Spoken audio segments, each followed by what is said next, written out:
Bueno, pues muy buenas a todos y a todas. Yo soy un busto parlante y en esta ocasión les traigo un nuevo texto del usuario de Twitter Cardenal Herrera, del cual ya leímos en su momento otro texto que nos facilitó acerca de la misma cuestión, que es la de la enfermedad mental. Y en esta ocasión, pues bueno, nos trae de nuevo con una nueva reflexión filosófica acerca de la cuestión de la salud mental y de la enfermedad mental, ¿no? Como esos dos lugares o momentos de lo psíquico desde un punto de vista patológico, podríamos decir, ¿no? Dentro de la cuestión médica o medicológica, política y filosófica. Así que nada, mi idea es leer el texto con ustedes.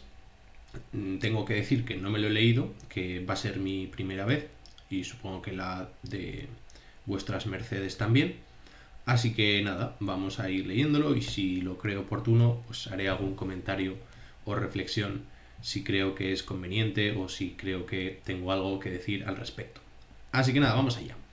El texto se titula A vueltas con la salud mental, o eso es el título del PDF, y aquí tenemos lo que es el título en sí del texto, que es Salud mental, especificidades y mitos.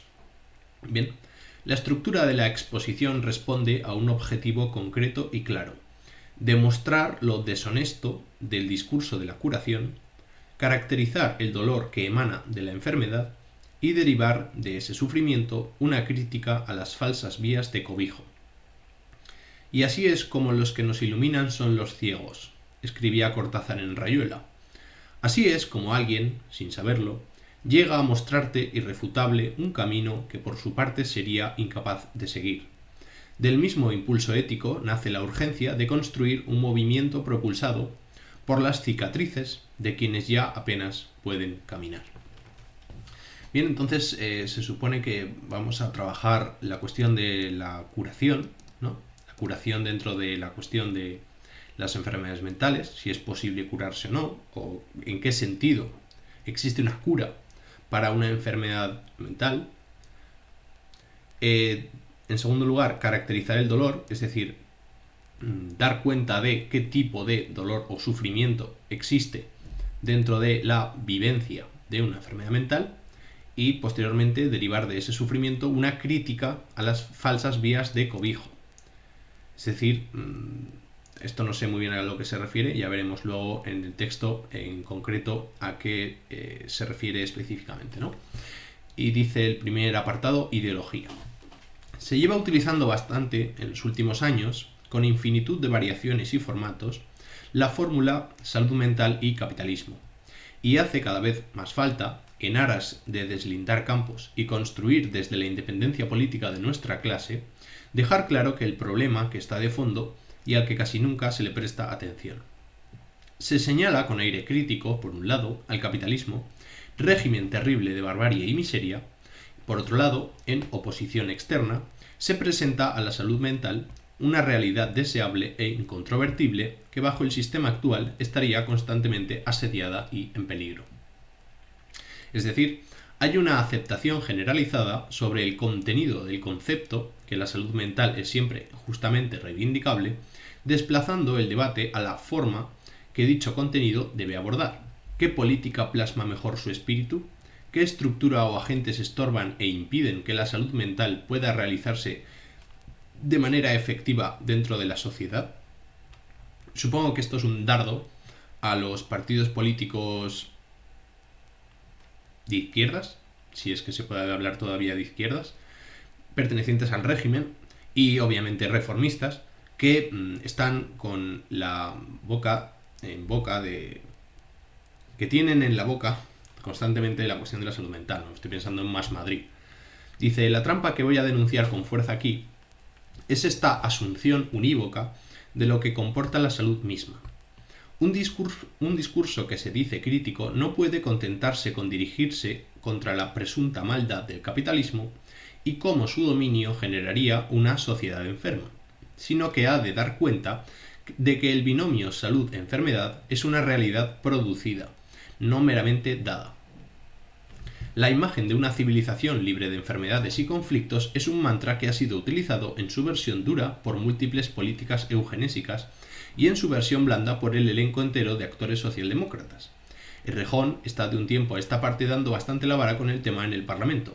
Reyes Maroto hablaba hace unos días de que es necesario proteger la salud de la ciudadanía. Y Podemos ha aprovechado más de una vez, de la manera asquerosamente oportunista a la que nos tiene acostumbrados, fechas como el Día Mundial de la Lucha contra la Depresión para colar una máxima que resulta tan abstracta como peligrosa: avanzar hacia una sociedad sana. Bien, pues parece que sí, ¿no? Parece que esto es una crítica a aquellos adalides que defienden la salud mental y la cuestión del problema de las enfermedades mentales, ¿no? Sin llegar al fondo de la cuestión, que yo creo que es la clave, ¿no? Cómo o en qué sentido, por lo que parece que muestra el texto, el capitalismo y la enfermedad mental tienen una relación de simbiosis, aunque esto es, obviamente, hay que cogerlo con pinzas, porque bueno, no con pinzas, sino que hay que hacer un análisis más profundo para llegar a ver cuáles son esas afinidades entre ambos sistemas de coerción social, ¿no? Bien.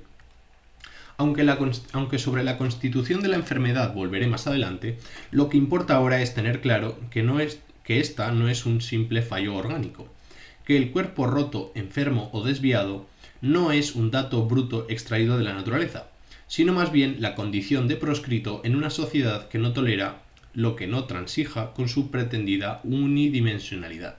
Y me recuerda al señor Marcuse, ¿no? Con el hombre unidimensional. Vamos a leer la cita. Dice: tras la desmitologización de la naturaleza, de cuyos designios la humanidad era presa, la sociedad ha devenido segunda naturaleza. La escasez y el sufrimiento siguen apareciéndose como desgracias inevitables, lo que implica que, ahora más que nunca, naturaleza y cultura están entrelazadas hasta el punto de que el ser humano, como es ser natural, es indisociable de lo que éste es en cuanto a ser social. Como dice Mao en Compulsión Muda, la relación entre lo natural y lo social es dialéctica. La naturaleza es la totalidad de la que emerge un animal cuya organización corporal abre un nuevo campo de posibilidades, que diferencia a estos animales del resto de la naturaleza. Bueno, pues sí, ¿no? Efectivamente, en lo humano está claro que lo natural y lo cultural, pues, es problemático, es una dualidad problemática, ¿no? Ya los griegos hablaban de physis y nomos, pero no necesariamente como algo contradictorio, sino como algo que se penetraba bastante bien, ¿no? Que son dimensiones de lo real que conviven al mismo tiempo de una manera orgánica, podríamos decir así, ¿no? Aunque el cuerpo no sea un organismo, aunque no se viva como un organismo. El cuerpo es un organismo desde el punto de vista de la ciencia médica, pero no desde el punto de vista de la vivencia en primera persona, o al menos siguiendo las tesis de la fenomenología, por supuesto, ¿no? Que es, digamos, la corriente de referencia en este canal, por supuesto. Sigo. Ni que decir tiene que en esta única dimensión cabe todo el espectro de modelos de personalidad que el ideal liberal reclama para sí, ya que la premisa de su pataleta, que el colectivo integrador se opone externamente al individuo emprendedor, es sencillamente falsa. Realmente el individuo actúa y se desarrolla atravesado por la mediación conflictiva del colectivo. La integración que antaño encontró su principal bastión en la cultura del consumo, hoy demanda su consolidación en el concepto de normalidad. Aquello expresado en dialéctica negativa, de que sólo psicológicamente puede realizarse la realidad dominante, es acertado únicamente a la luz de este cambio cultural. Lo que es objetivamente intolerante se asume y normaliza sin la intervención de la fuerza o el engaño. No hay régimen que haya garantizado más efectivamente la libertad de actuación y pensamiento y, al mismo tiempo, no ha habido momento de la historia en el que nos hayamos encontrado tan alejadas, en el sentido de un menor convencimiento interno sobre la legitimidad de la queja, de lo que sería un ejercicio autónomo de la libertad.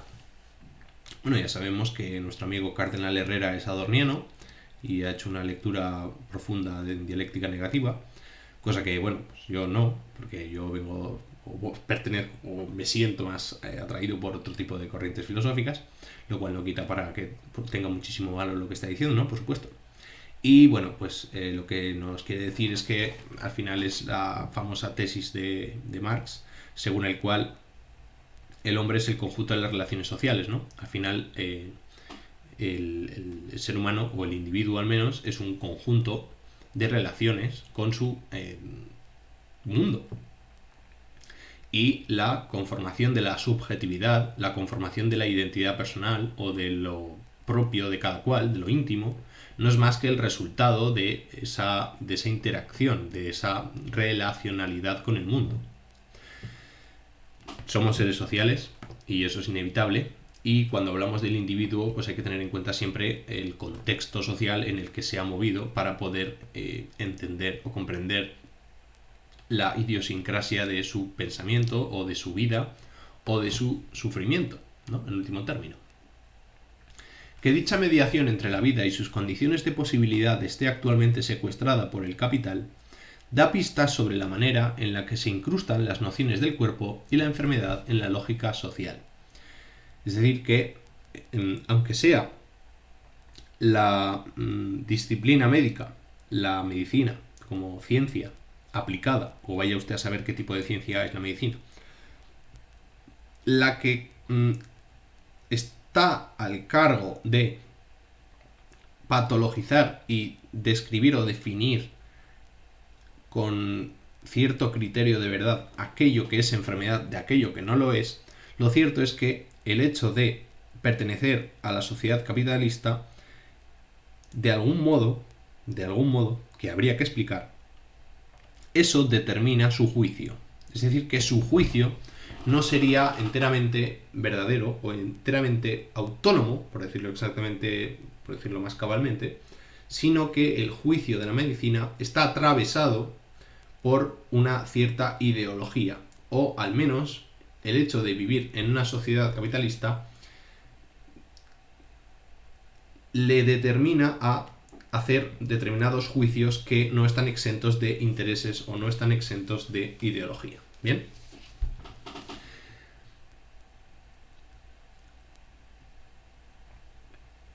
Que dicha mediación entre la vida y sus condiciones... Esto ya lo he leído, ¿no? Sí. Es importante manejar un concepto de enfermedad que vaya más allá de las consideraciones inmediatamente fisiológicas por dos motivos principales.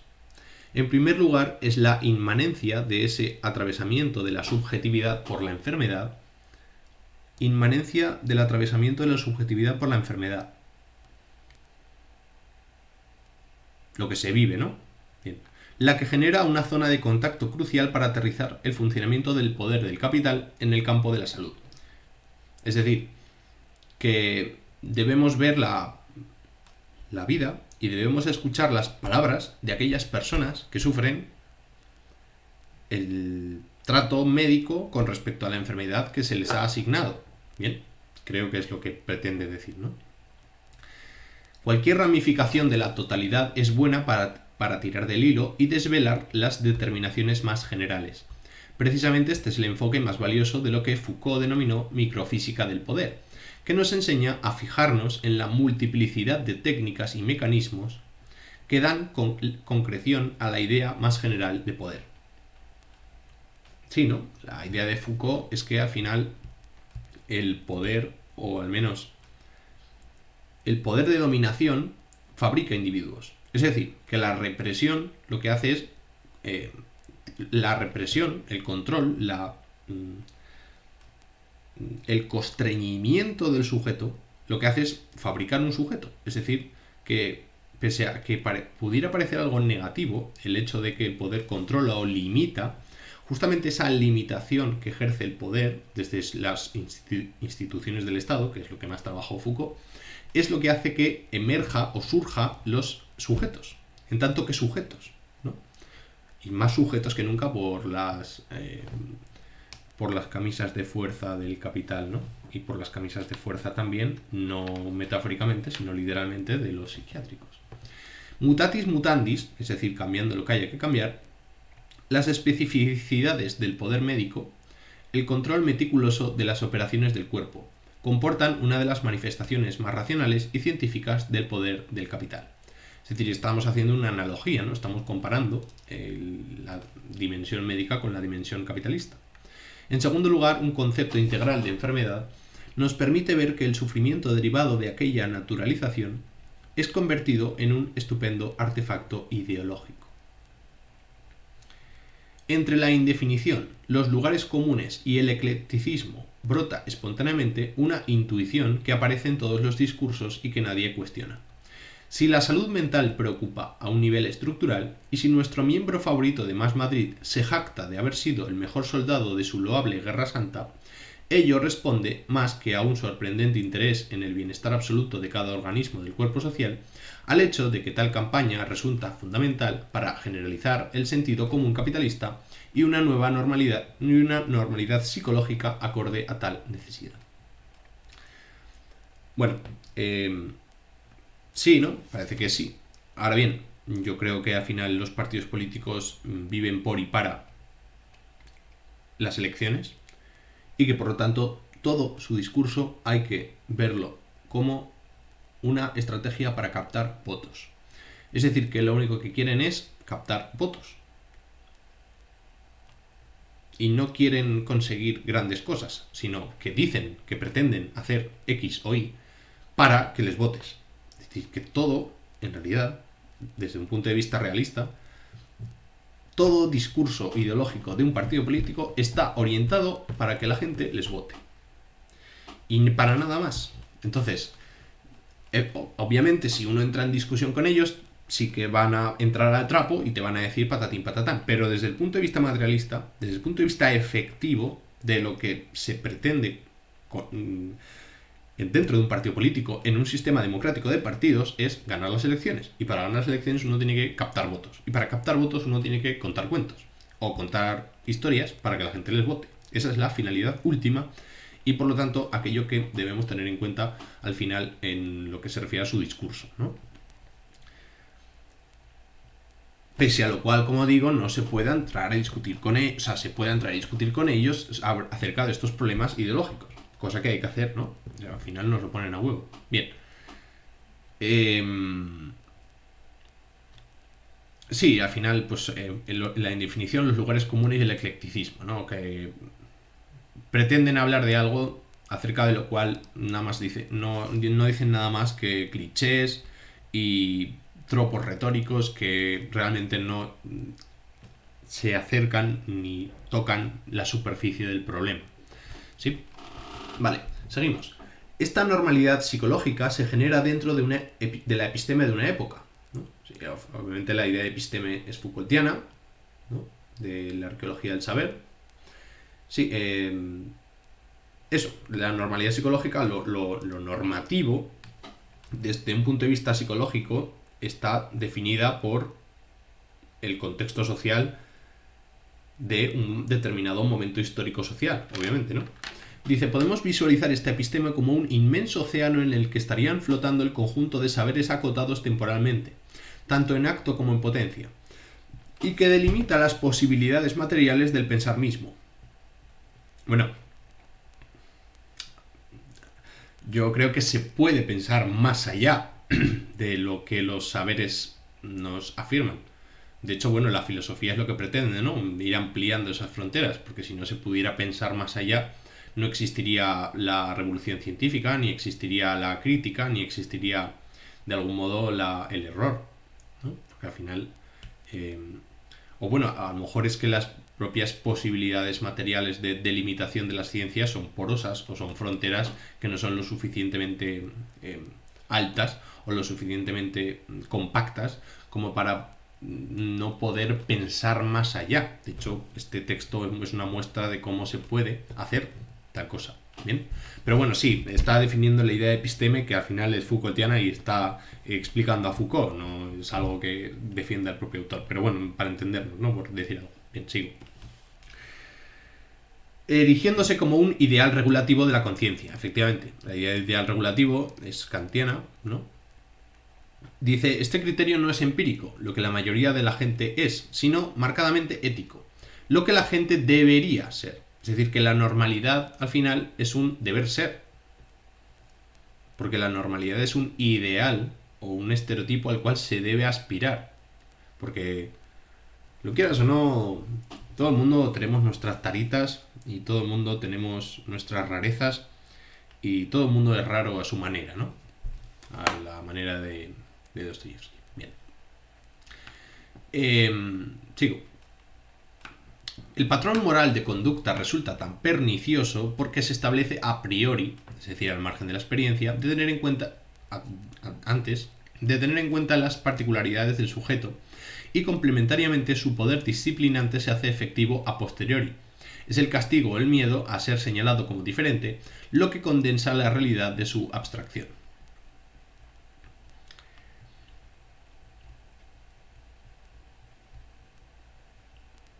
Sí, al final es natural querer ser como todo el mundo, ¿no? Ser como los demás.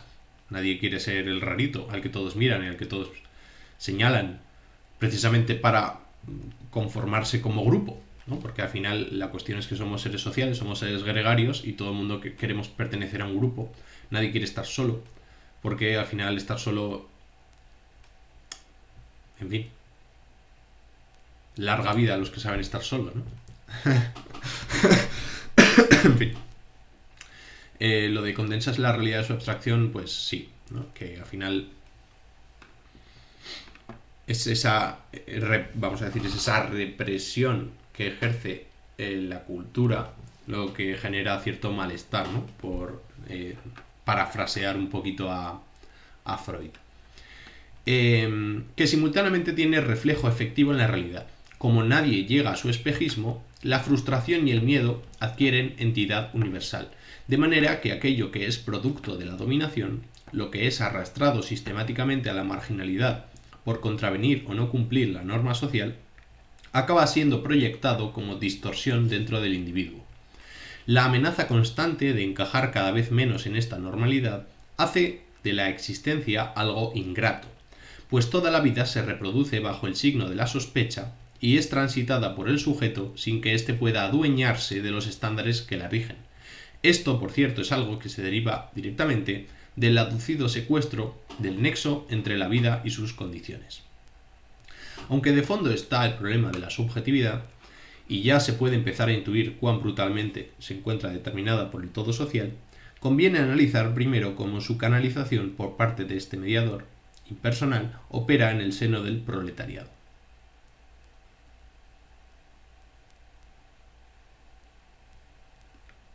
La cuestión, que ser señalado, ser subalterno, lo que se ha denominado ser subalterno, pues es un problema por la cuestión de los privilegios y por la cuestión de las vejaciones, las marginalizaciones, y cómo al final la normalidad se alimenta de expulsar a lo diferente de sí mismo.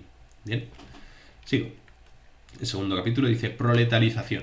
La proletarización no alude únicamente al desclasamiento hacia abajo de las capas medias por el empeoramiento de las condiciones de vida. Apunta también, y es esta la dimensión que más me interesa destacar, al recrudecimiento de la propia condición de desposesión del proletariado. Para introducir la pertenencia de hablar de proletarización en lo que nos ocupa, no hay nada tan elocuente como un ejemplo sangrante del nivel al que puede llegar la racionalidad capitalista.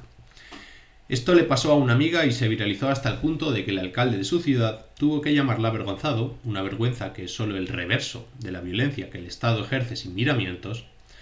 Hace unos meses intentó quitarse la vida, alguien telefoneó a emergencias fruto de la desesperación, y resulta que el otro día recibe una carta de Hacienda reclamando el pago de 211 euros, por, cito textualmente, rescate de persona, lo que incluía tarifas de bomberos y el uso de coches escalera. El panorama básicamente es, si llamas al 024, que es la línea de atención expresamente habilitada por el gobierno, por el ministerio, es posible que te acaben ingresando involuntariamente en una sala de agudos de psiquiatría. Si llamas al 112, como ocurrió en este caso, es posible que la concejalía de tu municipio juzgue conveniente mandarte una factura, que igual ni siquiera estás en disposición de pagar, meses o incluso un año después. La prevención del suicidio recorre, como no podía ser de otra manera, la senda de la lógica carcelaria. la ayuda pedida por sufrir es atendida mediante el encierro o la multa. Efectivamente, ¿no? Y porque no nos pueden meter en la cárcel por asesinato, pero si el Estado pudiera enjuiciar a los muertos, no cabe duda que lo haría. Está en su propia naturaleza hacer justicia, por decirlo irónicamente, ¿no? Siguiendo el leitmotiv de la técnica kafkiana, donde las deformaciones casi paródicas de la realidad son la principal vía de acceso a su contenido in nuce, podemos extraer de relatos aparentemente excepcionales como este el grado de sentido que atraviesa los casos más anodinos. Que un suceso así, en toda su absurdidad, sea siquiera concebible, solo puede tener cabida dentro de un régimen de miseria y hostigamiento que es ciego a todo padecimiento. La mala praxis informa, al tiempo que verifica, la regla que aloja a la praxis en su conjunto. Cuando la valorización del valor es la única medida de las cosas, cualquier otro estándar palidece hasta el punto de que cada expresión de malestar, sin importar el grado o intensidad del mismo, permanece ininteligible, mientras no sea traducida en términos económicos. Que la totalidad consista, como decía Adorno, en el mundo entero forzado a la identidad, implica la imposición de una moneda de cambio a espaldas de cada particular. Esta subsunción de las partes a un todo abstracto que las diluye, la sociedad o el conjunto de las relaciones sociales, ¿veis? Aquí tenemos el texto de Marx, es por otro lado la característica paradigmática de la comunidad que tiende sus lazos bajo el poder del capital. Y de aquí también puede deducirse que la comunidad comunista, cuyo principio de despliegue es precisamente la asociación, no enajenada de nuestras capacidades y potencias, nos apropiamos racionalmente del fundamento de reproducción. La mediación ya no se hace a nuestras espaldas bajo la forma del dinero. No subsume en su seno a los particulares, sino que se constituye como síntesis activa de individuos que se reconocen en su actividad y en las reglas que la rigen. Bien. Y mientras tal forzamiento persista como fundamento derivado del poder económico, la desgracia de cada individuo está proporcionalmente garantizada. No obstante, aunque en la narrativa del dolor se puede identificar un factor universal de sufrimiento, al fin y al cabo nadie está libre en este sistema de sumirse en la mayor de las melancolías, ni las especificidades de ese dolor, ni por supuesto las implicaciones que tiene de cara a la sociedad, pueden entenderse al margen de una lectura de clase. El ejemplo aducido es la muestra más locuaz de que el proletariado es también, en este campo, el sujeto desposeído por antonomasia. Que la dominación universal del mercado afecta de maneras fundamentalmente distintas a los distintos actores implicados, encuentra aquí su justa traslación. Cuando eres parte de las capas más bajas de la sociedad, las llamadas de auxilio son reconducidas a señales de alarma. No importa lo desgarradora que sea tu situación, a la hora de la verdad, los medios del Estado se movilizan con la estructuración clasista de la realidad muy presente. El desvío respecto a esa normalidad psicológica esbozada al principio es para el proletariado un motivo de castigo amplificado. Su prácticamente nulo reconocimiento de las estructuras en las estructuras de la sociedad civil hace que el disciplinamiento sea más contundente. No es ninguna sorpresa, visto este panorama, que el impacto de las enfermedades mentales acabe siendo mucho mayor en cantidad y en gravedad para nuestra clase, y no únicamente porque un vector muy importante sea la asfixia constante para llegar a final de mes. La proletarización actúa como causa de la enfermedad. Y aquí ya nos ponemos serios, ¿no? Pues a medida que empeoran tus condiciones de vida, tu cuerpo se resiente, al mismo tiempo que la enfermedad coadyuva a la proletarización. Como el ideal de salud es una cuestión de política pública, y esto es verdad, el cuerpo enfermo es castigado y sometido a los ritmos del trabajo. Este círculo de retroalimentación es perfectamente coherente con el discurso de la salud mental. Tanto en las terapias que readaptan el individuo a los patrones de normalidad que le son hostiles, como la medicación, que suprime su sensibilidad hasta dejarlo casi adormecido, alcanzan el prometido bienestar social de la manera más rastrera posible, barriendo todo conflicto bajo la tupida alfombra de la falsa armonía. Uno de los problemas que hay de fondo en el concepto de normalidad, mencionado brevemente en el primer epígrafe, es este silenciamiento del conflicto. A falta de un desarrollo más pormenorizado, cabe decir que, en lo que concierne a la organización revolucionaria, la clave está en hacer explícito lo implícito, hasta las últimas consecuencias. Sí, ¿no? Claro, porque una vez la normalidad siempre se define desde sí misma y no hará alusión a los diferentes hasta que los diferentes sean una amenaza para su propia identidad normativa, ¿no? Y bueno, con respecto al problema de la enfermedad mental y el capitalismo, cabe señalar cómo al final la salud pública lo que hace es tratar que los individuos mejoren en sus síntomas con respecto a la enfermedad mental hasta que puedan volver a trabajar. Porque al final el objetivo es reincorporar a la gente al mercado de trabajo, a que vendan su fuerza de trabajo, ¿no? Al menos supongo que esa sería la lógica realista materialista que hay de fondo de los discursos de prevención de la salud mental y de curación de la salud mental, ¿no? La posibilidad de que vuelva a incorporarse esa persona con determinados problemas mentales o determinados trastornos de la personalidad o trastornos mentales al mercado de trabajo, ¿no? Porque al final el Estado y el capitalismo forman un engranaje perfecto. Forman un engranaje no perfecto, obviamente, porque al final tienen su propio conflicto interno, pero más o menos tienen esa especie de afinidad selectiva, ¿no?, que decía Goethe. Continúo. Incluso cuando los fármacos permiten sobrevivir a quien los toma, el precio a pagar es demasiado alto. El antidepresivo no cura la depresión, ni el antipsicótico ningún tipo de delirio, porque no están hechos para atacar la raíz del problema, tan solo los síntomas. Efectivamente, lo que estaba comentando, ¿no?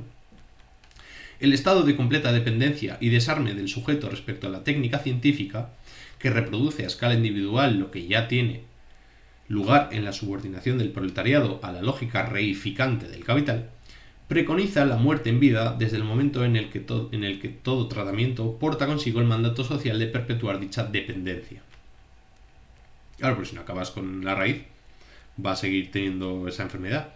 Y al final, claro, esto es muy interesante, por ejemplo, analizar la relación del capitalismo con la salud pública a través de la industria farmacéutica, que tanto dinero tiene, ha hecho y seguirá haciendo a través de estas relaciones, de esta relación clave, ¿no?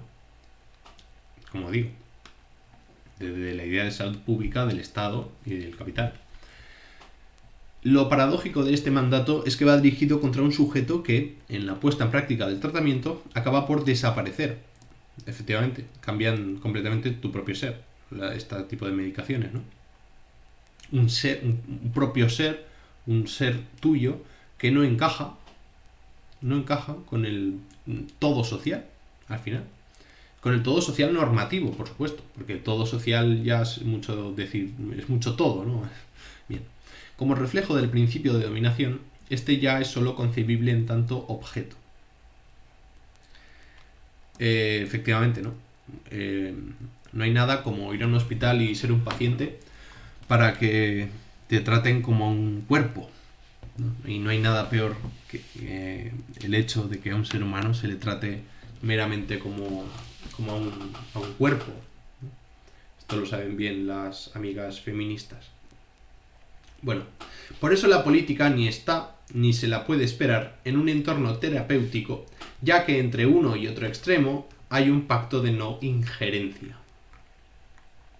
La terapia destituye la política desde que empieza a funcionar. No hay una versión despolicitada que trata al individuo disociado de la lucha y a la que es preciso oponer una práctica concienciada. Su propio despliegue es el testimonio mismo de esa disociación. La terapia, que configura la naturaleza misma de los conflictos, solo puede hablar el lenguaje de la atomización. Dado que política implica, incluso como mero agregado de reformas, dimensión colectiva, desde la terapia no puede, por definición, hacerse política. Claro, la terapia es individual. Si existen alusiones a un medio, a no ser que hablemos de terapias colectivas, ¿no? Pero bueno, por lo general, el que se toma la pastilla es el individuo, no es el colectivo, ¿no? Cada cual ha de tomarse su propia medicación, si es que se la receta al médico y si es que quiere comprar o compra ese discurso de curación. Si existen alusiones a un medio, una comunidad o lo que le dé la gana a la retórica en moda del momento, solo pueden hacerse asumiendo una posición de exterioridad. Política y terapia transitan carriles paralelos. El disciplinamiento tiene lugar en la atomización. Es decir, que la forma de disciplinar tiene que ver con separar, disgregar, ¿no? No permitir que los enfermos se junten, compartan sus experiencias críticas con la institución médica y con la institución capitalista y con la institución estatal, ¿no? En ese conglomerado que se suele llamar sistema, en referencia a aquellas personas que se muestran en contra del statu quo normativo que se hacen llamar a sí mismas antisistema.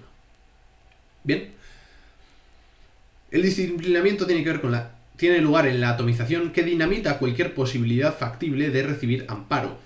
La verticalidad de la relación médico-paciente no solo es el punto de partida necesario de la especialización del conocimiento, sino la vanguardia del poder, así como de la sumisión que tal relación pone a funcionar. Efectivamente, lo mismo pasa con la relación alumno-profesor, ¿no? En esta y en tantos otros lugares, la relación padre-hijo, o la relación madre-hija, o toda relación vertical de poder, ¿no? Que no se hace entre iguales, sino entre personas diferentes en un entorno en el cual existe una autoridad y unas personas que obedecen dicha autoridad. ¿Bien? Es en esta fricción donde se va moldeando, un tipo de subjetividad que, a la luz de lo expuesto hasta ahora, es fácil ver cómo está determinada por los mismos presupuestos que engrasan la maquinaria del modo de producción imperante. Entrelazadamente a este proceso entra en juego, por ende, un tipo de identidad específica que es preciso caracterizar para poder acabar de situar la cuestión. Identidad. Último apartado. A través de la enfermedad, como pasa con tantas otras experiencias, el individuo toma posición en el mundo. Estar enfermo y ser enfermo se vuelven realidades equivalentes, en tanto que la enfermedad es más que la mera afección física.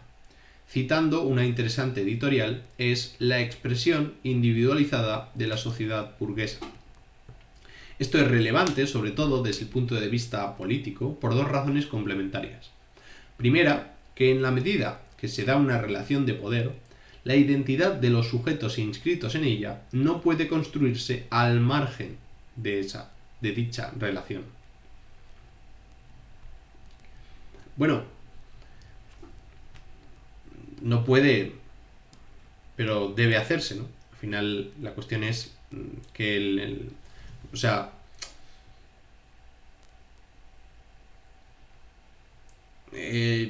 porque claro, esta es otra cuestión, ¿no? A ver, quiero decir, el poder no puede subsumir por completo al individuo o al sujeto. Ningún poder puede hacerlo. Pero ni tampoco el conjunto de los poderes. Quiero decir que uno no queda relegado a su posición de enfermo, por muy estigmatizante, por muy marginalizante, por muy reduccionista que sea esta concepción. Bueno, no debe hacerse, claro, otra cosa es lo que suceda en realidad, ¿no? Que al final parece que es así, pero no debería ser tenido en cuenta así. A lo que voy, que el poder no puede reducir al individuo a un tipo de relación de sumisión, porque se le escapa, porque no es capaz de controlarlo, porque no es capaz de dominarlo, porque no se puede dominar aquello que no se comprende. Y como el poder no tiene capacidad de comprender el misterio, la entelequia, lo imposible de saber, vamos a decir, lo incognoscible, porque hay algo incognoscible dentro de lo humano, y hay algo que no tiene causa, o hay algo que no tiene razón, y hay algo que no tiene causa. Bien, como hay algo que no tiene causa, no se puede conocer, y por lo tanto el poder no puede actuar ahí. Es decir, no puede actuar en lo espontáneo, no puede actuar en lo radicalmente sin razón. Y de eso de eso está hecha la naturaleza realmente. Por eso se crean las ficciones de los dioses para poder explicar aquello que no tiene explicación, pero que desde un punto de vista materialista se asume como lo real. La cuestión es esa, ¿no? Al menos desde el punto de vista althusseriano, la cuestión es afirmar la incognoscibilidad de lo real por su propia naturaleza irracional, ¿no? Y es que, claro, el poder no puede entrar ahí. No puede entrar en lo incognoscible, no puede entrar en lo irracional, porque se sale de su propia lógica. Y la cuestión es que no podemos dejarnos reducir a la lógica del poder, porque no somos eso. Y en la medida en la que no somos eso, tampoco el poder puede reducirnos del todo, vamos a decir así. Nos puede hacer pensar nos puede hacer creer que somos X o Y, y ya está, pero eso no es lo que verdaderamente sucede. Bien. Médico y paciente se retroalimentan como polos indisolubles del vínculo que los une y condiciona. Segunda, que dicha indisolubilidad hace que solo podamos comprender la agencia del sujeto sufriente en el contexto médico como ejercicio de despliegue que está necesariamente atravesado por la enfermedad, en lugar de concebir la enfermedad como un complemento externo que restaría a lo que el sujeto es. Claro. Sí, efectivamente. Que como que la enfermedad es solo un momento de nuestra vida, no es aquello que nos define por completo. Pero sí que es verdad que el poder tiende a hacer eso, ¿no? Tiende a reducirnos por completo a un modelo de dominación concreto y estancarnos ahí o mantenernos ahí hasta que el poder considera que somos capaces de reincorporarnos a la normalidad, obviamente instituida por el propio poder. Lo que ocurre antes, durante y después del diagnóstico son procesos de constitución del sí mismo en los que te autorreconoces dentro de un marco impuesto. Este doble lazo tiene también la virtud de sentar las bases para una fenomenología que reconozca al cuerpo vivido. El Leif Korber, sí, está en Edith Stein, ¿no? Obviamente en Husserl, por supuesto, pero Edith Stein tiene bastantes textos al respecto, acerca del cuerpo vivido, la diferencia entre cuerpo vivo y cuerpo vivido, y bueno, la dimensión de la vida, del ser en el mundo, de la hermenéutica, etc. Y no al cuerpo por un lado y a la mente por otro como el núcleo duro de su crítica. Sí, bueno, hay que decir que el Capital tiene en cuenta todo y tiene también fenomenólogos a su servicio. Y además no deben ser malos, porque si les pagan bien, supongo que cualquiera vendería su conocimiento en fenomenología a un buen postor. Y por lo tanto, yo creo que están en camino, bueno, si fueran suficientemente inteligentes las élites médicas y las élites políticas, en incorporar el discurso fenomenológico de cara a la potencia que tiene de explicar y por lo tanto de dominar determinadas situaciones de las vivencias y de tal como lo entiende la fenomenología, ¿bien? Por no meterme más en ello. Incidir en que el diagnóstico es constitutivo de la identidad, extensible a toda enfermedad, aunque en la enfermedad mental adopta una forma especialmente violenta. Nos permite conectar con una noción clave de la subjetividad, la de que toda agencia individual se realiza en un contexto de no soberanía. Esto ayuda tanto a aliviar culpas y responsabilidades injustas respecto a la etiqueta de turno, lo que no ocurre cuando se plantea la superación de cualquier trastorno, sea este un TCA, un cuadro de ansiedad o una esquizofrenia, de una manera voluntarista, como a desmitificar lo que en el discurso médico o psicológico aparece como una esencia.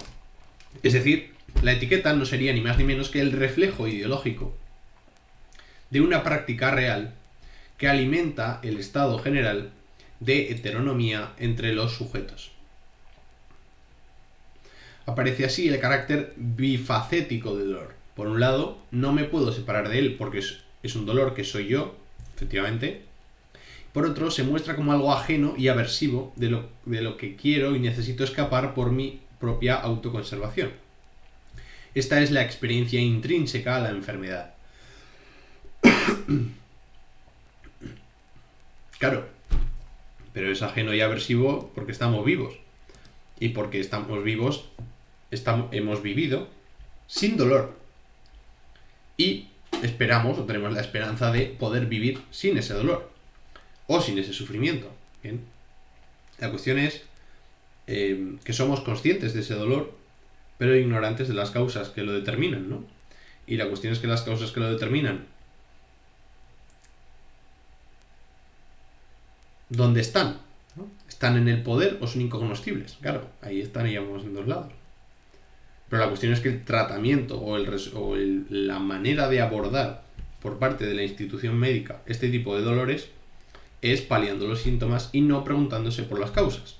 O bien porque no las conocen, o bien porque no les interesa por razones que desconozco, ¿no? Aunque tengo alguna que otra teoría. La subjetividad se construye inserta en una vida dañada. Adorno construye su ética a partir del concepto de vida dañada porque, dado que es característico del mecanismo de la dominación el impedir el conocimiento de los sufrimientos que provoca.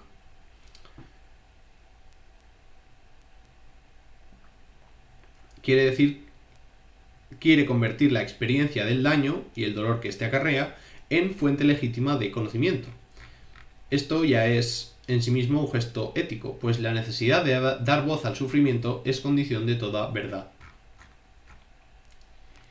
Mientras que el daño hace referencia a una instancia objetiva, representa algo así como el punto de fricción en el que la lógica social se toca con las biografías individuales, el dolor remite a la conciencia, a la reacción provocada por el tal daño. De esta interrelación podemos concluir que la subjetividad no es más que objetividad codificada por el sujeto.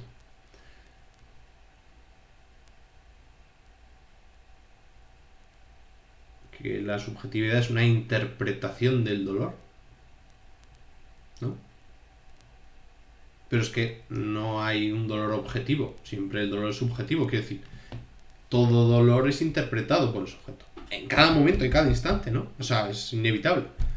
Por eso, en fin, yo no participo de la jerga de la subjetividad, tampoco participo de la jerga adorniana, pero bueno, más o menos entiendo por dónde va el discurso y obviamente pues lo leo porque me resulta interesante y porque aprendo cosas, ¿no? Sobre todo por las referencias y por el manejo de los conceptos y por, bueno, pues, el discurso filosófico, ¿no? Que de todo hay que leer porque de todo se puede aprender y mejorar y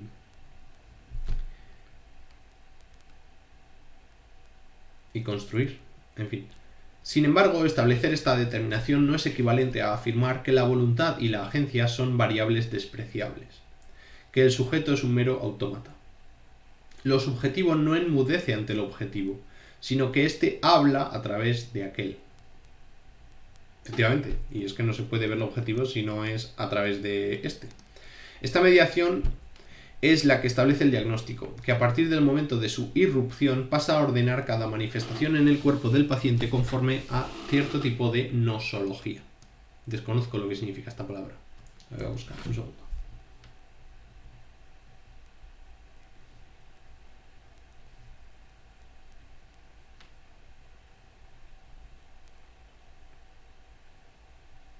Vale, sí. Por ejemplo, el DSM, ¿no? La taxonomía de las enfermedades. Una puede experimentar alucinaciones bajo ciertas condiciones de permeabilidad perceptiva. Por ejemplo, durante una sesión de cine en la que aparecen en la pantalla figuras parpadeantes o durante un concierto con una intensa iluminación estroboscópica, y que el acontecimiento no suponga mayor trascendencia que la de darse cuenta de la falibilidad de los sentidos, pero el mismo estado alucinógeno puede fácilmente transmutar en síntoma de X tipo de enfermedad mental cuando es sometido a la mirada clínica. Bueno, quiere decir que las alucinaciones auditivas, sobre todo, son un fenómeno, pues en fin, traumático absolutamente para las personas que lo tienen, ¿no? Sobre todo por la carga emocional o la carga afectiva que puede significar para una persona tener este tipo de alucinaciones. Las alucinaciones visuales, pues bueno, en fin. Pero bueno, la cuestión es que las alucinaciones visuales siempre van acompañadas por alucinaciones auditivas. Y cuando uno escucha ciertos significados, pues bueno, tiene cierta mella en el individuo, uno no es de piedra, ¿no?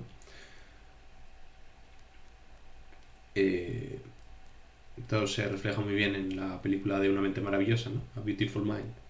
En fin, a lo que vamos. La diferencia radica en que lo que en un contexto es aceptable, curioso o impactante, en otro es preocupante o peligroso. Y tal contextualización es radicalmente política. Bueno, entiendo por dónde vas, pero no sé. Habría que escuchar a las personas que tienen alucinaciones y viven... En fin, es un poco peleagudo el asunto. Y yo tampoco soy quien para decir, pero... Entiendo por dónde va el ejemplo, ¿no? Porque al final los contextos médicos son los que determinan qué es y qué no es una enfermedad mental. Y según el contexto no supone ningún tipo de trauma ni ningún tipo de problema. Pero... no sé.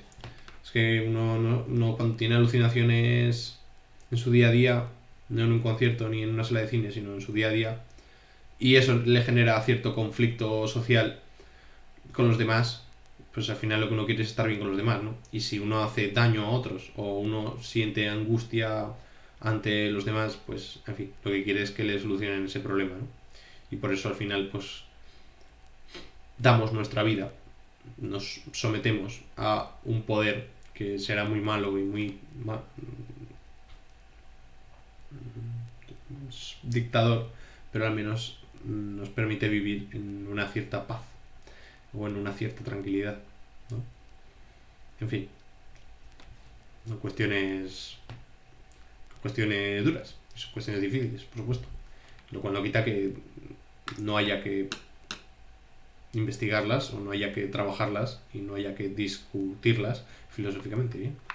Así lo anecdótico se vuelve paradigmático y fuente del daño, de modo que el fenómeno pasa a situarse médicamente y su significación se vuelve angustiosamente taxativa.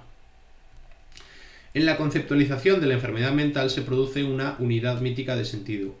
En ella confluyen el estatus jurídico de la enajenación y la furia social del internamiento. Si ya Marx denunciaba la abstracción vacía de contenido que opera en la economía política clásica cuando se partía de la sociedad o del hombre, lo mismo cabe decir del punto de partida que marca la psicología en el hombre normal, ese homo natura que estaría antes de toda enfermedad y cuyo modelo serviría de testaferro de la verdadera identidad. Sí, estoy completamente de acuerdo, ¿no? Completamente de acuerdo. Asimismo, en sintonía con la realidad cultural de nuestros tiempos, la experiencia de la enfermedad cotidiana La experiencia de la enfermedad condiciona el discurso del sujeto hasta el punto que éste se vuelve indistinguible del leitmotiv de la valoración. Hay que ser ciegos a todo lo que no sea funcional y productivo, tolerancia al malestar. Hay que trepar por la escalera social y ser rentable para recibir la debida recompensa, meritocracia. Hay que acapararlo todo y no dejar oferta alguna desatendida, consumismo, etc. No obstante, la psicologización del lenguaje propio sobrepasa con creces lo que atañe a la ideología. Cuando se critican estas tendencias, aludiendo a la interiorización del capitalismo, en cierta medida se está desdibujando el orden lógico de la dominación. Se está haciendo del fenómeno un fundamento de lo que acontece como si fuera la realidad, ¿no? Cuando al final lo importante es lo que no acontece. El ser del acontecimiento, ¿no? Bien. Todo el traqueteo típico del mindfulness sobre la autoexigencia o la resiliencia, no cabe reducirlo a un problema de mala conciencia al que bastaría oponer una capacidad individual disciplinada para no dejarse influenciar por la publicidad burguesa. Esta reacción acabaría emulando el gesto psicologizante que sistemáticamente desliga la subjetividad del látigo social que la determina. De esto se deduce, en términos todavía demasiado abstractos, que el autogobierno de los sometidos no puede hacerse a espaldas de la enajenación general que los coloca en dicha situación de sometimiento. Por ello, un proyecto político, ya sea más enfocado en estos asuntos o más en general, no debería hacer de la necesidad una virtud. La identidad, que toma forma en la neurodivergencia, término a través del cual soy bastante afín, ¿no? Pero bueno, lo de neuro no me interesa mucho. Lo de divergencia sí, ¿no? Pero bueno, a lo que refiere, estoy de acuerdo. Los trastornos de personalidad o el TDAH no es depositaria de un contenido puro e irreductible que haya que reivindicar. Más bien todo su despliegue se hace conflictivamente. Necesariamente afronta el mundo desde esas coordenadas y tal necesidad lastra la posibilidad de una vida no enajenada. Claro, sí, estoy de acuerdo. Porque al final estas palabras, por muy pretendidamente ajenas al poder que deban serlo, pertenecen a la lógica, ¿no? Por mucho que nos queramos salir de ellas. Hay que huir, por tanto, de la fantasía romantizadora que concibe la emancipación de la diversidad o el comunismo como el reencuentro de la humanidad consigo misma, como si el capital se hubiese limitado a secuestrar un potencial productivo, creativo, imaginativo, inherente al ser humano, en definitiva, cuya liberación supondría el fin de todos los males del mundo. Sí, un discurso bastante materialista con el que estoy de acuerdo. Es en tal fantasía donde se inscriben eslóganes como los de encontrar la cura para un mundo enfermo, así como las falsas dicotomías que solo hacen que desplazar el problema de la identidad a lugares desde donde poder capitalizarla. De lo expuesto y criticado aquí podemos concluir que, si ante un desgarro de este calibre alguien te manda a terapia, ese alguien es un cretino. Pero no menos claro tiene que quedar que es igual de cretino quien, con aire de suficiencia, replica: lo que necesitas no es un psicólogo, es un sindicato. Sin entrar a valorar la buena o mala voluntad que haya detrás de estas acciones y palabras, lo cierto es que ambos extremos representan los límites insuperables de dos apuestas políticas que ya no pueden sino hacer gala de su impotencia. La una por delegar en estructuras ajenas el cuidado de nuestra clase, la otra por apuntar a formas organizativas que apenas pueden ver más allá de la lógica de reproducción capitalista. Entre medias, el sufrimiento del proletariado se desparrama. Una respuesta colectiva efectiva debería al menos hacerse eco de las especificidades de la desposesión de nuestra clase y construir un refugio a la altura de las circunstancias. Con tal pretensión deben fundamentarse y funcionar la asociación libre de individuos y las instituciones propias de las que ésta se dota progresivamente, sin trazar falsas alternativas ni ninguna otra ilusión que no sea la que se perfila con un objetivo claro en mente. No se trata de sustituir al capital y sus agentes para cerrar la brecha, sino de hacerles frente desde la brecha. Bueno, pues hasta aquí el texto. Espero que haya sido de interés para todos y para todas, que hayan podido aprender cosas nuevas, que hayan podido extraer informaciones útiles, porque la verdad es que la reflexión está bastante bien. A nivel filosófico pues está muy bien construida y tiene muchísimos conceptos que no entiendo y tiene muchísimos apartados que necesitaría volver a releerlos unas cuantas veces, pero no obstante hay esfuerzo y hay una cierta digamos propuesta, ¿verdad? Que la creo bastante válida, es decir, con respecto al problema de cómo abordar la cuestión de la enfermedad mental desde el discurso antisistema. Obviamente, yo lo que creo es que la enfermedad mental necesita de un análisis filosófico profundo que no parta de primeras de su situación concreta, bien, sino analizar el fenómeno de la vivencia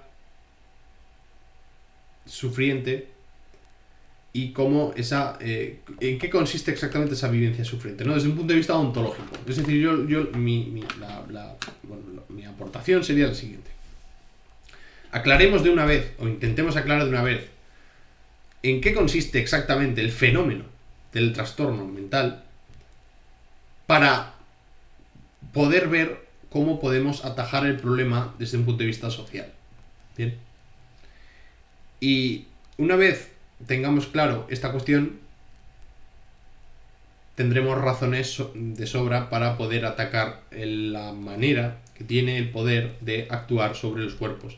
Porque más o menos sí que tenemos ciertas críticas y hay cuestiones que se ven muy claramente que son sangrantes, pero bueno, quizás que no se pueda saber, ¿no? Y quizá no sirva de nada y quizás simplemente pues haya que luchar y seguir ahí día a día peleando contra la institución médica, contra el Estado y contra el capital. Y toda investigación teórica no sirva para nada. Pero bueno, el hecho de que escribamos o escriban estas personas, en concreto Cardenal Herrera, acerca de estas cuestiones, pues, en fin, eso significa que es necesario y que es importante hacer este tipo de cuestiones, ¿no? Así que nada, creo que no tengo nada, algo se me había ocurrido, pero tampoco es necesario alargar más la cuestión. Que es un placer como siempre leerle, que si escribe más, pues obviamente estaremos aquí para leerlo. Y nada, sin más, un saludo y hasta la próxima.